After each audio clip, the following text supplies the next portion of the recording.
All right, Joel Gausten here from joelgausten.com. As viewers might have seen, a few days ago, I had a chance to touch base with the great Mike Watt about one of his many projects, MSSV, and he has a fantastic record with that project coming out shortly. And I'm really excited to continue that thread and that conversation on his channel by welcoming the guitarist of MSSV, joining me from the West Coast, Mr. Mike Baggetta. Mike, thanks for being here. Hey Joel, how you doing? Doing okay, doing okay. I'm sure it's warmer where you are right now on the West Coast. I'm kind of freezing here in New Hampshire. Well, I'm actually in Gainesville, Florida. I live in Oh, North Central Florida. So that's one of the interesting challenges of the band is that both those guys live in SoCal and I've always been East Coast. I'm from Massachusetts and I lived in New York and I lived in Knoxville, Tennessee, and then my wife and I ended up in Gainesville, Florida a couple years ago. But you're oh. right, it is warmer here. Yeah, yeah. Well, having spent time in Mass, you know exactly what I'm dealing I with. know exactly. Yep. Well, great. There's a lot to dive into. And I'm really happy that you're joining me because when I was talking to Watt about this a few days back, um, of course, he has a fantastic way of putting things in conversation. But one thing he was very intent on making the point about is the fact that this isn't his band. He's your bass player in this project, and he really stressed that you're, in many ways, the boat captain, let's say, of this entire thing. So, and there's a lot to kind of unpack with MSSV. The one of the main ones I wanted to jump off with you about is, as he described it, as I've seen the band described elsewhere, this is a post-genre band, which is kind of an interesting tag to put on something. As a music journo, I have kind of a sense of what that might mean, but kind of walk me through that. Like, what's that tag represent for you, and Well, ultimately I what we're doing mean, here? when I came up with the idea for the band, really just asking those two guys. Me and Watt did a record with Jim Keltner back in 2017 called Wall of Flowers. That was the first one we did together. We did a second one in 2021, I think, called Everywhere We Go. Me and Mike and Jim made that record together, and then I wanted to do some touring when it came out in 2019, and Jim wasn't really traveling at that point, and so I asked. This is the Cliff Notes version. I asked Watt. If I could get Hodges' phone number from him because I didn't know him either. And I asked him if he would do that tour. He said yes. And we did a short tour, coast to coast, 10 days. And halfway through, I asked those guys, maybe it would be cool if I just wrote some music for this because obviously when you change one person in a project, the whole thing sounds totally different. And they were both down to do it. And Watt came up with the band name. And but the idea of when I'm writing music is, or when I'm playing music, or I think, maybe the ideal goal of somebody who's trying to do something is you want to sound like yourself, right? And here we are in 2025 with thousands of years of music history behind us, and seemingly so much of it is listenable at the touch of a finger now, and I've always had really like wide-ranging listening habits and interests, like every musician I know. And so when I'm putting music together, I'm not limiting myself. I'm not saying like, oh, punk rock sounds like this particular sound, which is already a fallacy, or like jazz sounds like this, or improvised music sounds like that, or classical music is only Mozart or whatever. It's like, or I listen to a lot of different types of African music and West African music, and also music from Madagascar a lot recently. Um, I love a lot of South Indian music. So there's all these things that I want to put through the lens of what I do when I do music, and I don't limit myself to that. And so it seems kind of silly to limit your band to one thing. And I think about it for people too. Like I'm not just a guitarist, well, now I'm also a singer. I'm also a band leader. I'm also a friend. I'm a son. I'm a partner to my wife. I'm a dishwasher. I'm a dog sitter. So I don't define myself by just this one thing. I go through the course of my day doing things the way that I would do them. So I want to think about that with music so I can try to be honest about this whole, you know, procedure. Absolutely. And I'm at a great advantage over the viewer at the moment in that I have the album already, which again is called On and On. It comes out March 7th. So I've had a few chances to listen to it in full. And first of all, it's a beautiful record. Thank you I love it to death. It's got so much. so much to take in. And what I would tell the viewer is the record does defy expectations. You think, oh, it's a Watt record. What can that possibly be? And possibilities are endless there. But for example, the title track is one of the most gorgeous, I would say, pop songs I've heard in a long time. I don't necessarily mean pop in a Taylor Swift, Christina Aguilera sense, but in just a pop structural form. It's a beautiful song, but you also have some very I would say, for want of a better description, avant-garde moments on the album. There's certainly as much Captain Beefheart there as there would be, a more pop-leaning sensibility. So there's a lot to take in on the album. I would definitely tell the viewer to give it a few listens and really kind of And you digest. notice, I'm not to interrupt you, but you notice as you're talking about this, you've already you put like four genres on the album already. Yeah, And yeah, this is what I want to avoid.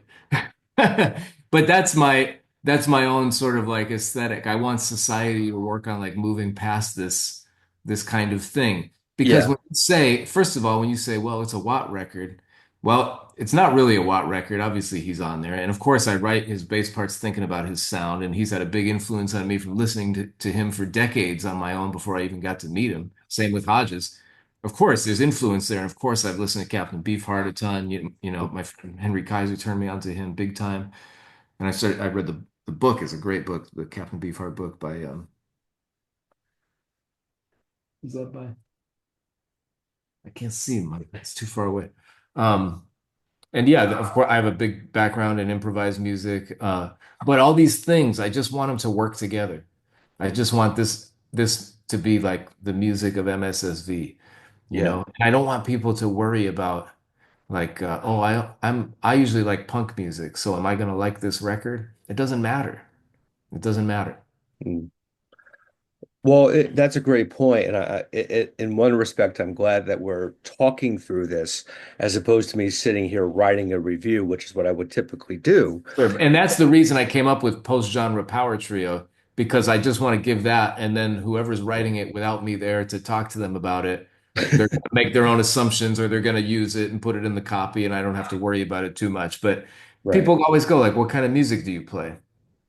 And I go, really? It's 2025. We have to have this conversation about what type of music? I mean, I don't know. I have no idea. I have no idea what Mm. type of music we play, except that it's the type of music that me and Stephen Hodges and Mike Watt play when we get together as MSSV that I bring to the project. I don't know what to say about it. Yeah. Well, from what I understand about the process of creating a record, in this case, this current one is about to come out, it's an unorthodox approach in that, typically a band, again, putting it in a typical box, a band would write material, practice it, record it, and then tour it.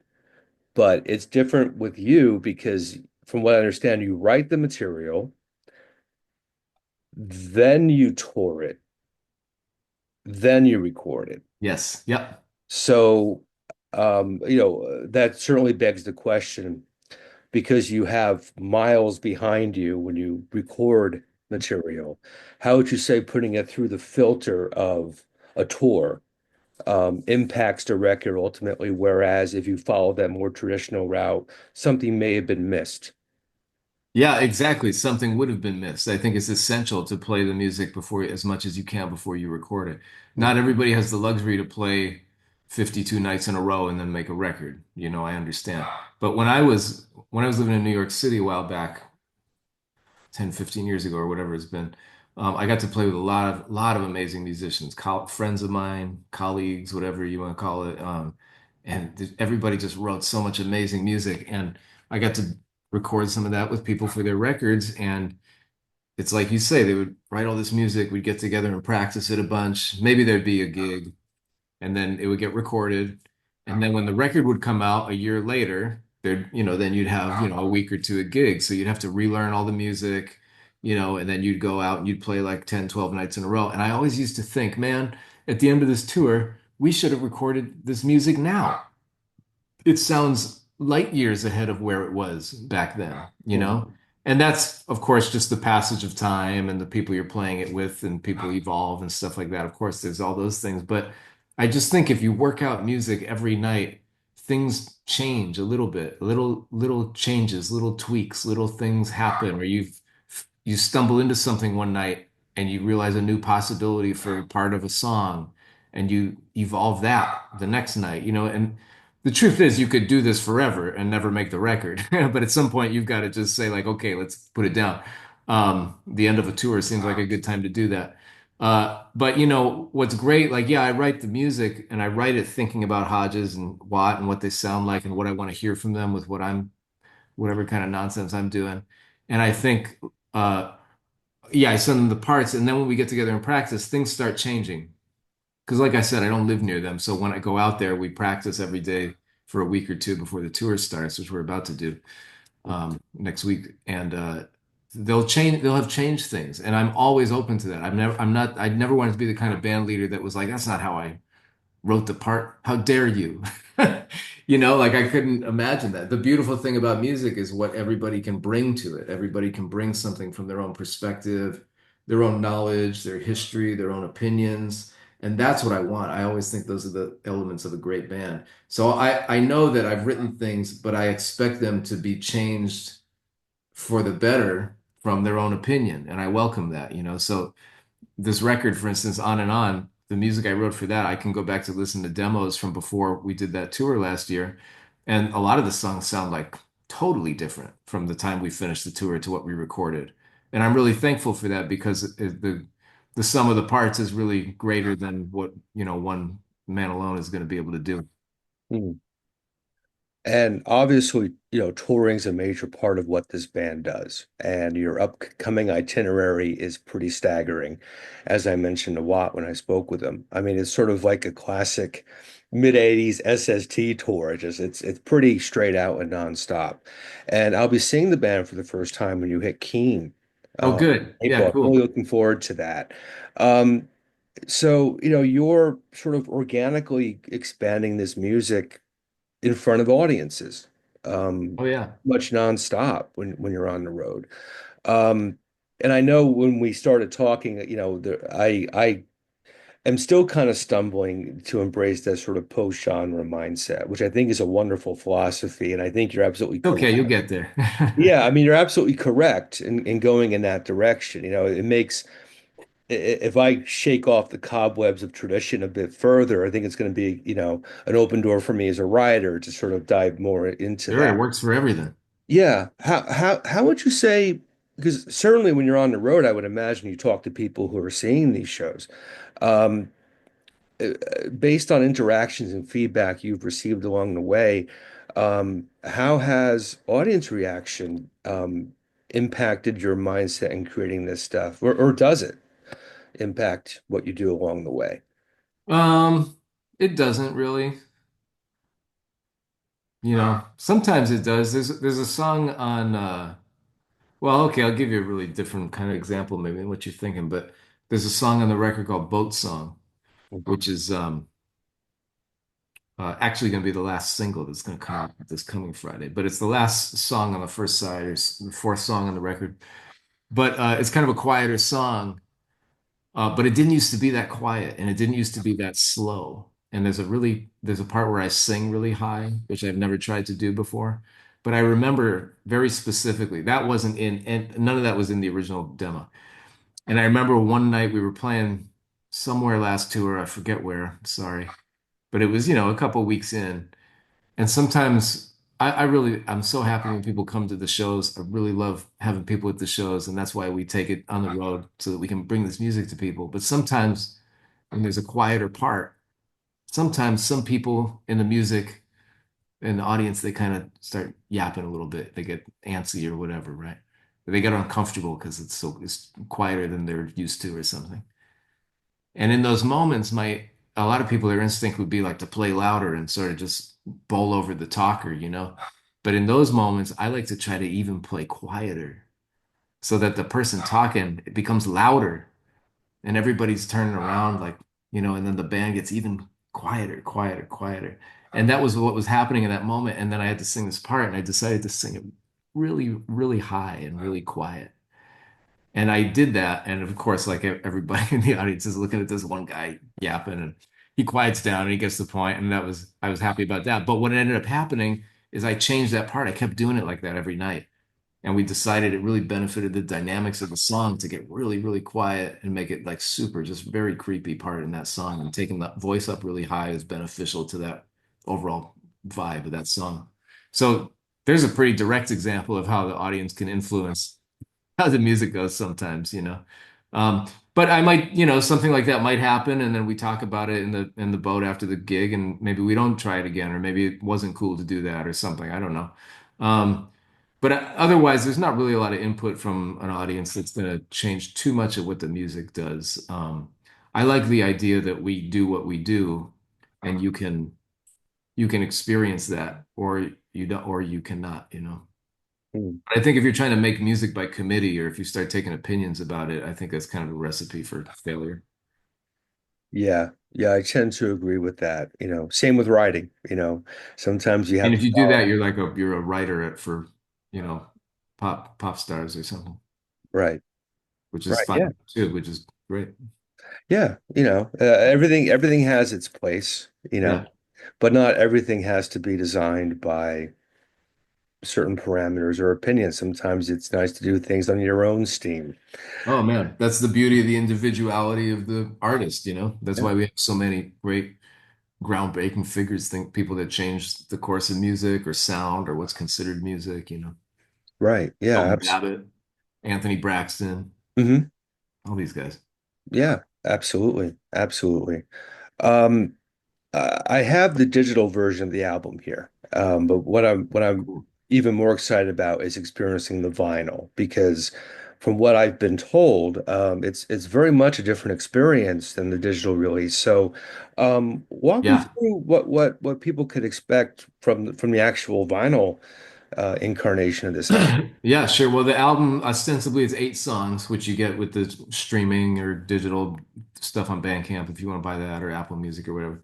Um, but the vinyl is it's the same songs, but there's extra music that's kind of connects all the pieces. So each side of the record is actually one long track, and it's the songs that are connected by this interstitial music that we made. And that was really fun. I kind of didn't, I kind of knew I wanted something like that, but I didn't know how to do it.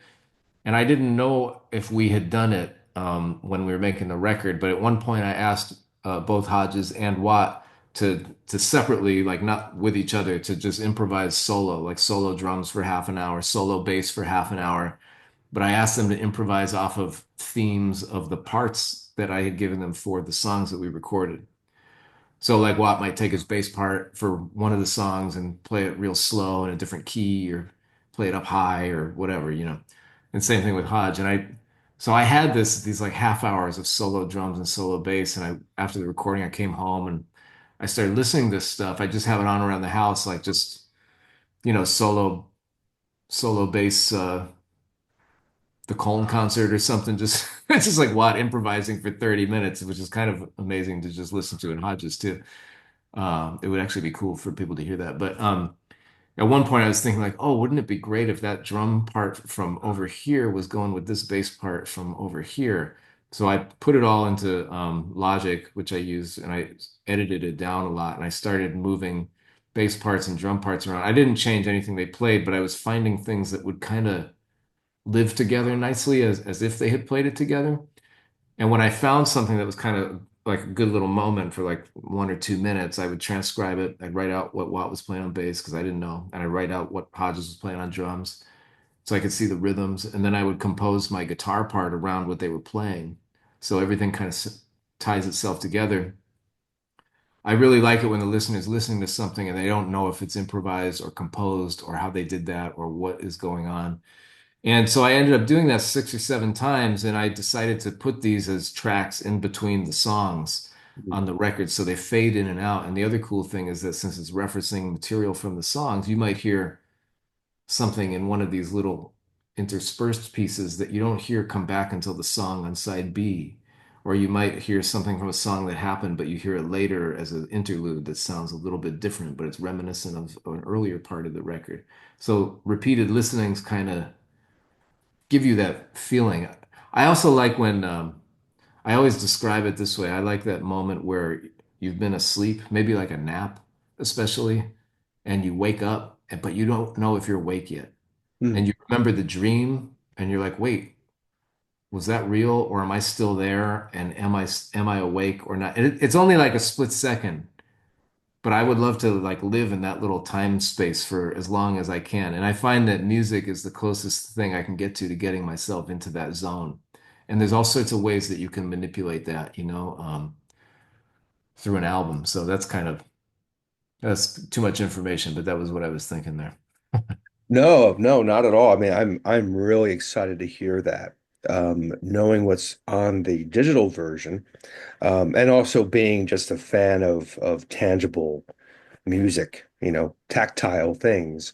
Yeah, it made sense to do it on the record because it ends up being like 25 minutes aside or something. So I think, I mean, I could put them out as digital, but I don't really want it to.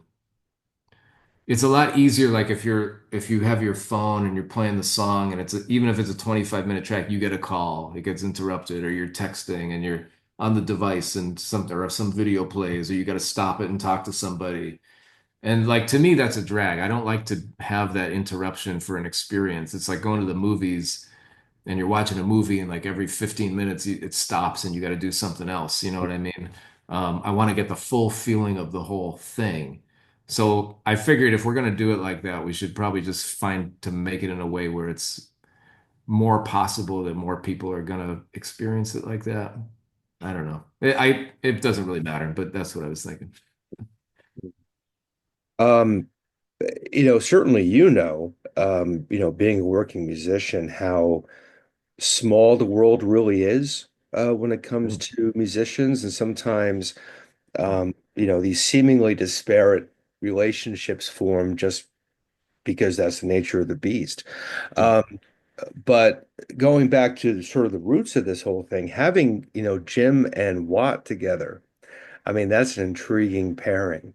Um, how Yeah. how did that initially begin for you? Well, it was just intriguing to me. I was surprised that they had never recorded together, Mm. because to me there's a lot of similarities in just my before I even knew anybody, just listening to them on records of their own, different things that they were on.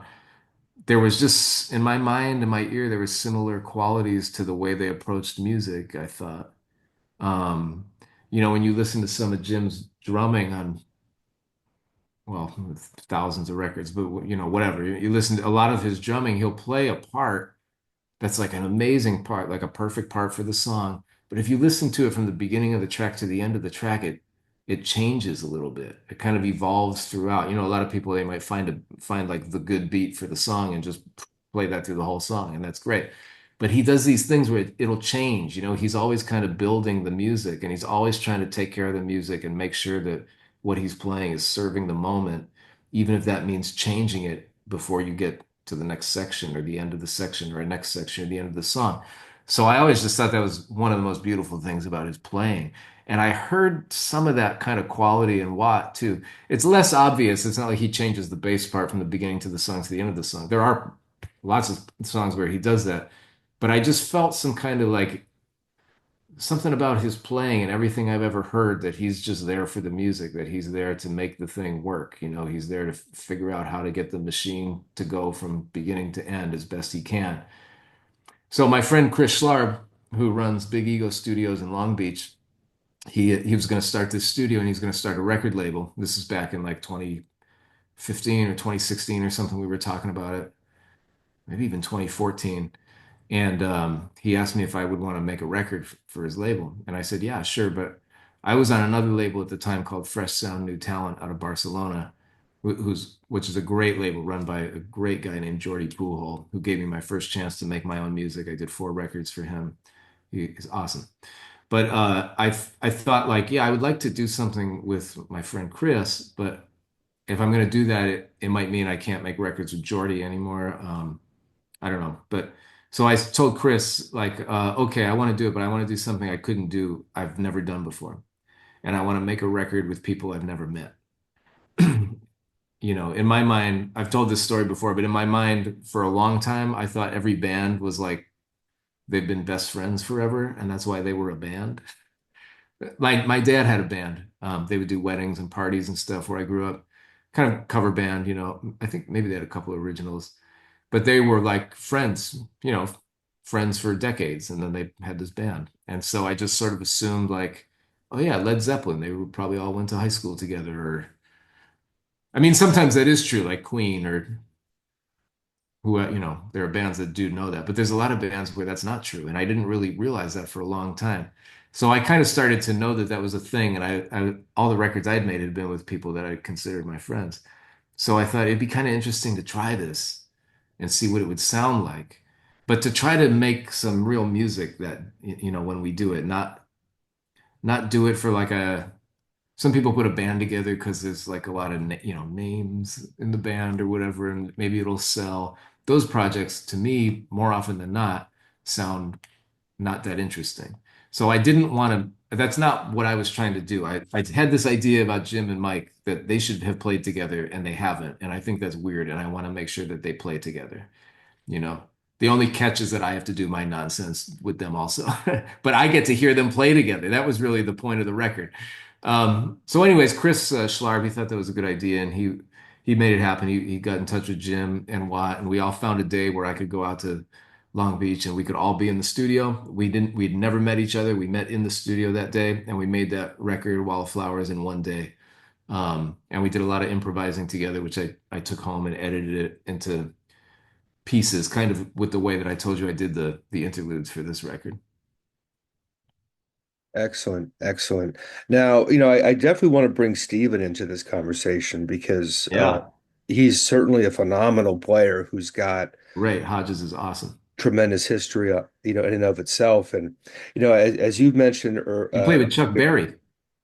yeah, I mean, forget it. It's like, Keith. where do you go from there, I mean, it's tremendous. And, you mentioned earlier, and, Watt got into this when he and I spoke about, that's that obvious effect when you change an ingredient, the trajectory changes tremendously. It's sort of like a Totally. butterfly effect. You had that early experience with Jim and Mike and that level of communication. How did bringing Steven into the picture evolve that conversation further, you think? Well, let me put it this way. You talk a lot about music, right? And when you interview people, you probably have some things that you like to ask them about, like just sort of general music questions. But then as they talk to you, you get involved into like other little tangents that you go off onto. Oh, yeah, I didn't think about that. Let me ask you about this. It's kind of like that. Like both Jim and Hodge are like amazing drummers. There's no question. But everybody does things a little bit differently. And for the person writing the music, it's kind of cool to sort of have that person in your ear because because it's also your own opinion of what you think they sound like. When I'm writing drum parts for Hodges, it's kind of based on maybe some feeling of some stuff I've heard him play over the last several decades of listening to him, but it's also filtered through my concept of what I think he sounds like. If you write a drum part for Hodges based on what you think he sounds like, it's going to be totally different from what I write. So it's still like through the perception of the composer or whatever. But things change based on that when you're thinking about the people you're working with. I don't just write like a drum part. That's kind of lame, sort of lazy. I have to write something that is going to be good for Hodges to play because that's what's going to be best for the music, you Mm. know. Um, the second record we did with Jim, Everywhere We Go, there was a few songs I wrote on that were the same way. I wrote these songs because I heard Keltner's vibe on the drums of something that was reminiscent from something I'd heard from him before. And I was just thinking like, oh, I would love to hear him play this type of thing, like the title track, like the way he plays the drums for that track. That wasn't something I gave him. That was like I wrote a song and I just played the song for him in the studio, and he was like, "Oh yeah, let's try this." And right away, it's like the perfect beat. But the song was written because I felt like I knew that he would do that kind of a thing, and that was what I really was trying to let happen for everybody. So it's not really like an obvious thing, like, oh, yeah, this guy plays heavier than the other guy, so I can write heavier songs, and this guy's going to use brushes on the ballot. It's not something that's like that obvious. It's sort of like you have to for me, I have to spend time listening to the person Mm. and understanding what that means for me and what I can bring to helping allow them bring what they do to the music. Does that make Yeah, sense? yeah, absolutely. I mean, what a gift from a songwriting perspective to have, you know, those inspirations that you're sort of conceptualizing directions for players of that ilk. I mean, that's a rare combination of people you've got for sure. I'm a lucky guy. Yeah, But at absolutely. the same time, and I don't take any of that for granted, but at the same time, it's probably cool for them to have somebody giving them parts that's written because of the way that they play, Yeah. because I don't know if that happens a lot either. I got the idea from Duke Ellington, Mhm. like reading about Duke Ellington and how he and Billy Strayhorn would compose for the band. They're always thinking of the sound of the players in the band. All those lead alto parts, they're going to sound totally different if it's not Johnny Hodges playing them. It's just that's just the way to get the best out of the people you're working with. And I think it's a great way to get the people you're working with to feel appreciated in the endeavor with you.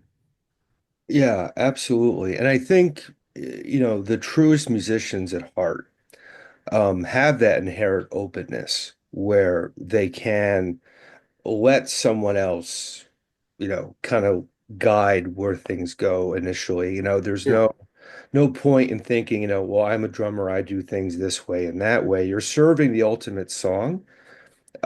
Musicians serve the music, not the other way around. The music tells you what it needs and how the person playing it needs to do it. So, um, as a musician myself, I've always appreciated when people are very open to the point of being almost blank slates. Like, yeah, I'm willing to embrace where you want to go with this. They'll tweak it and bring themselves into it.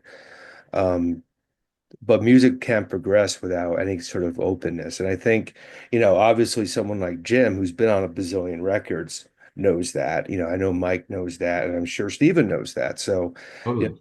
the proof of that combination is on this album. I think it really speaks to that.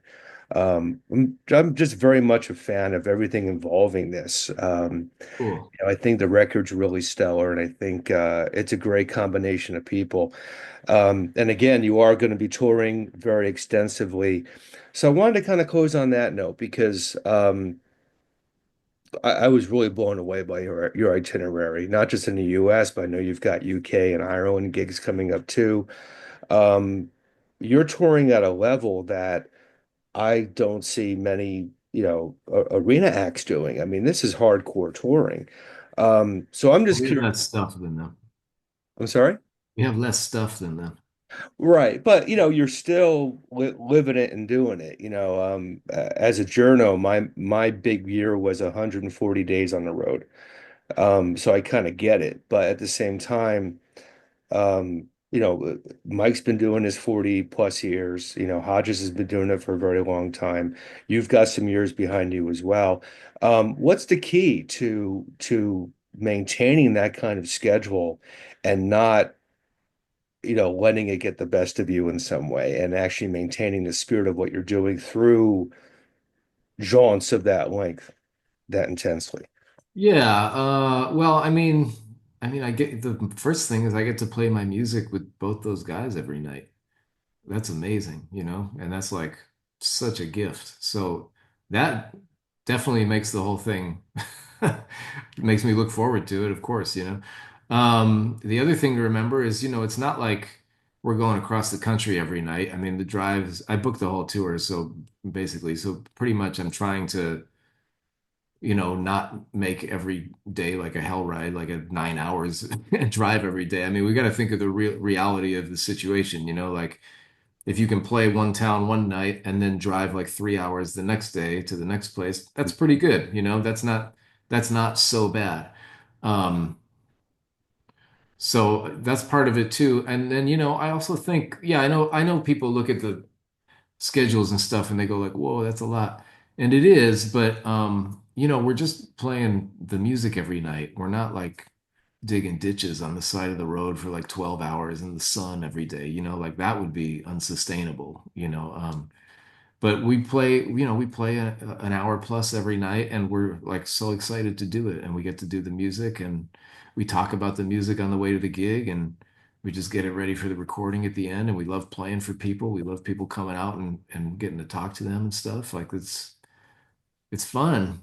And I also think at a certain point on a longer kind of trek like this, it's worse to take days off later as you go anyways, because you get a certain momentum going. Hmm. If you play 30 shows in a row and then you have a day off and then you got to play another 20, that's really hard to start over because you lose that momentum, which I think is a big part of it. Towards the end, it's like, we've done a few of these and like towards the end, I feel like before I realize it's over, I feel like I could still go another 2 or 3 weeks, because you're in that daily thing. I just think about it every day. I don't think about the last gig. I think about today and maybe a little bit about tomorrow, and we get to do it again tomorrow, and that's how it goes. But other than that, it's just sort of trying to stay healthy and get enough sleep and eating well and stuff. I just want to make sure that I can play my best every night. So I just try to take care of myself however I do that. Yeah, absolutely. And I will include links to the tour dates in the video description. Yeah, thanks, Joel. I'd encourage anyone watching us to check out where the band's playing. And I really got to hand it to you, man. I really like the booking you did on this tour. You're playing interesting spots. For example, Keene, New Hampshire, you're not playing just like the sort of expected routes, you're really branching out. And I really appreciate that because, someone like me, it's easier to get the Keene than Well, Boston. I'm from Agawam, Massachusetts, which is in Western Mass. Right. And yeah, you'd have to go to New York or you'd have to go to Boston. Maybe some bands would come to Amherst or Northampton or something like Right. that, or Burlington or whatever, right? So I know what that Albany. So that's part of it. But what is another part of it is I really like playing. Like I booked the whole tour. I've gotten such great advice from Watt and Steven and stuff like that. And I've had experience doing it myself anyways with my other projects before I met those guys a little bit. But what's really important is to be able to support these venues too. Like Yes. you've got a Yes. great, since we're talking about Keen, Nova Arts, the Yeah. guy who runs that is awesome. That is like a great independent venue.